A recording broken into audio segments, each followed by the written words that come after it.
పెళ్ళి 5 సంవత్సరాలు అయింది.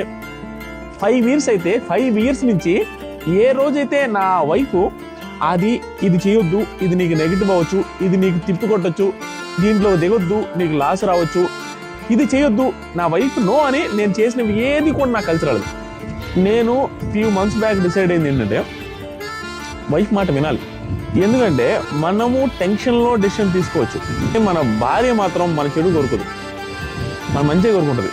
ఆలోచించి మొగుడికి ఎక్కడ నెగిటివ్ అవుతుందో, మొగుడు ఎక్కడ బాధపడతాడో, మొగుడు ఎక్కడ ఇబ్బంది పడతాడో అనే ఉద్దేశంతో సలహాలు ఇస్తే మనం ఏంటంటే మనకు తెలుసు కదా అనేసి లైట్ తీసుకొని నడుస్తాము. నడిచిన తర్వాత దెబ్బ పడిన తర్వాత అర్థమైపోద్ది. అది నాకు ఇప్పుడు అర్థమైంది.